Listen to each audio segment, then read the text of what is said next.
Effectif, Écoute, je réfléchissais, il n'y a pas grand monde, c'est pas souvent. Il y a Esteban Sales qui est en reprise, qui reprend.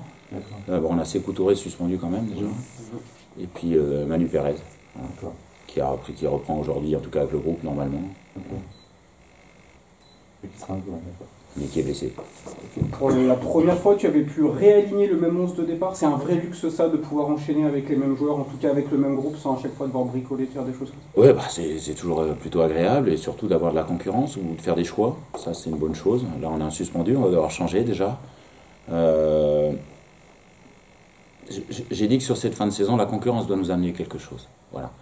Ça doit nous tirer vers le haut parce que enfin, on se rend compte qu'on avait un effectif qui était capable de où il y avait de la concurrence possible, mais on l'a rarement eu, voilà, parce qu'on a toujours eu des pépins. Mais pour cette fin de saison où finalement on est quand même un peu entre deux eaux, on le sait très bien, ça doit nous tirer vers le haut. Ça doit tirer chacun d'entre nous ça doit pousser chacun d'entre nous à être meilleur. Voilà, ça me semble important parce que une émulation, oui, pour moi c'est positif.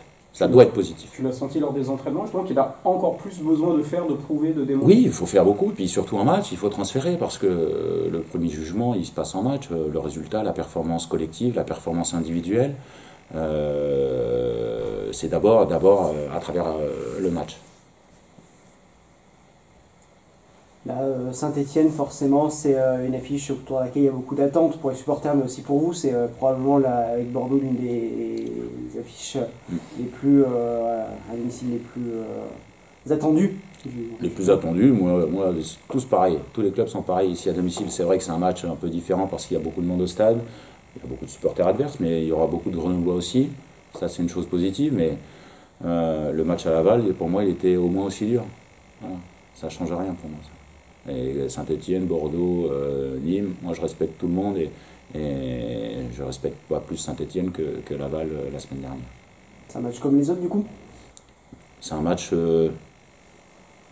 comme les autres qui rapportent 3 points si on le gagne.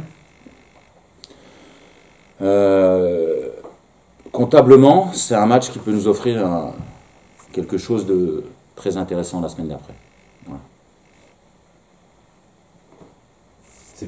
Pas seulement un match de gala, quoi.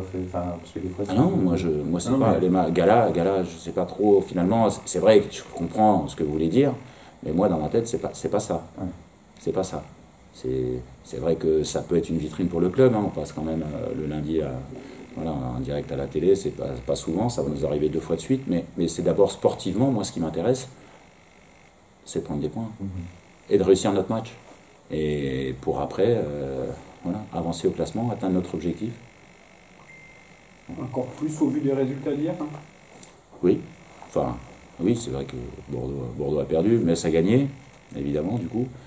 Mais il y en a qui ont gagné, il y en a qui ont perdu, comme tous les week-ends. Mais moi, je ne passe jamais mon temps à regarder les autres. C'est d'abord nous. Nous, si on veut avoir un beau match la semaine prochaine à Bordeaux, il faut qu'on arrive à faire une grande performance pour battre cette équipe qui est en pleine forme. Saint-Etienne n'est plus la même équipe qu'au match aller à tes yeux ? Ouais, c'est plus la même dynamique. La même équipe, je vais pas pleurer sur leur sort. Ils étaient malheureux, je pense, sur la première partie de saison parce qu'ils méritaient certainement mieux que leur place. Ça, je l'ai déjà dit. Ils ont, avec beaucoup d'humilité, comme toujours, c'est un club, ils ont quand même des moyens disproportionnés par rapport à nous et par rapport à beaucoup de clubs de Ligue 2. Tant mieux pour eux. Ils ont encore fait un gros recrutement en janvier qui, cette fois-ci, a permis d'inverser la tendance, en tout cas dans la confiance. Mais le niveau des joueurs qui sont présents en face et qui étaient déjà présents au match aller est remarquable pour le championnat de Ligue 2. Donc, même en première partie de saison, ils avaient des joueurs déjà pour faire mieux. Ils avaient été, franchement, je le pense sincèrement, très, très malheureux. Même s'il y a beaucoup de retours, on a l'impression sur les 2 derniers matchs que tu es resté sur un peu une équipe type. En tout cas, c'est une question de performance. Ouais. Voilà. Si je pense que les joueurs ont été performants, je ne changerai pas. Ou je pense vraiment que là, il y a les performances, les résultats, On a surtout eu le résultat à Laval, on va dire quand même, parce qu'il nous a manqué des choses quand même voilà, pour plier le match. Et même physiquement, j'attendais un peu mieux par moment. Donc c'est quand même important pour moi le niveau de performance en match. Voilà. Et si en plus le niveau de performance est lié à un bon résultat, je changerai pas. Ou peu. Est-ce qu'on peut juste avoir un petit mot sur Mathias Phaéton qui va arriver juste après toi, qui est quand même l'homme en forme de cette deuxième partie de saison, quoi. Écoute, c'est un joueur, non pas qui se révèle, parce que le potentiel il a toujours été là, c'est un joueur pour qui certainement que les choses avaient été trop faciles et trop vite au début. Dans sa jeunesse, dans les équipes de France, arrivé certainement très vite dans le groupe pro.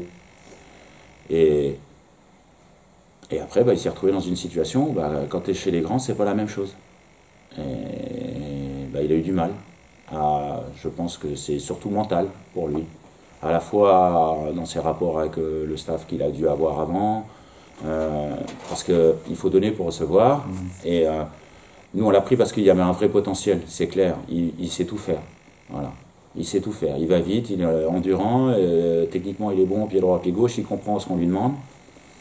Mais je pense que quand il est arrivé, on a bien vu, moi en tout cas, j'ai eu le sentiment de bien voir ce qui lui manquait. C'est déjà une forme d'efficacité ou de volonté de marquer des buts. Et de ne pas penser que le foot, c'est que les jolies choses, que les choses bling-bling, on va dire, que les dribbles, que les choses là. Le football, c'est des courses, c'est des efforts, c'est défendre, c'est attaquer, c'est faire mal à l'adversaire pour marquer des buts. Et je pense qu'il lui manquait peut-être aussi une relation de confiance avec un staff. Et petit à petit, je trouve qu'on a su prendre confiance l'un envers l'autre. En tout cas, le staff et lui, tous ensemble, parce que tout le monde a bien travaillé pour l'aider. Et voilà, là en ce moment, il est repassé attaquant, il marque. Ouais. Dans l'axe, ouais. Dans l'axe, il avait joué la première fois à Annecy. Il a été bon. Le jour-là, j'ai vu qu'il pouvait jouer dans l'axe, je me rappelle. Et il est polyvalent. Donc je pense que voilà, tout le monde a pris confiance, il a pris confiance envers le staff. Nous, il nous a donné confiance parce que ses performances, petit à petit, ont été de plus en plus complètes, c'est ça. Il lui manquait des choses, des petits bouts par moment. Et je trouve qu'aujourd'hui, c'est devenu un joueur plus qu'intéressant, et tant mieux pour nous. Tu avais essayé un peu dans l'axe contre Red Star en préparation aussi il a joué le match de Red Star. C'était dans l'axe aussi. Il a joué aussi un petit peu dans l'axe, et il a joué contre Annecy aussi. Mais il a été formé dans l'axe. Hein. Mais après, c'est un joueur qui aime bien toucher le ballon, décrocher. Il faut le tenir un peu pour pas qu'il décroche trop non plus. Mais franchement, ouais, il peut jouer à gauche, à droite, en dessous de l'attaquant, tout seul devant. Et ça, c'est des profils quand même super intéressants. Tu parles de potentiel pour lui, est-ce que c'est pas un constat qu'on peut faire pour tous les attaquants qu'on a? Tu as une ligne d'attaque qui est relativement jeune, je trouve le plus vieux peut-être 25 ans en fait, ça reste très jeune. C'est un constat global que tu tires pour tes attaquants, ce côté potentiel à développer? Ah bah oui, c'est évident, il suffit de regarder les statistiques des attaquants. Voilà, quels sont les joueurs qui ont beaucoup marqué dans leur carrière avant d'être à Grenoble? Il n'y en a pas beaucoup. Il y a Pape qui a marqué la saison énormément la saison passée, mais en national, pas en Ligue 2. Et je sais que j'ai des attaquants qui ont beaucoup de qualité, qui peuvent marquer des buts. On n'en a pas marqué assez cette année, mais je vois des progrès. Je sais que on voit Mathias par exemple, Bamba aussi, n'avait jamais marqué autant. Voilà. Et la jeunesse, il faut un peu de temps, il faut réussir à développer chez eux cette envie insatiable de faire des différences et de marquer des buts. Mais oui, on a des attaquants de qualité.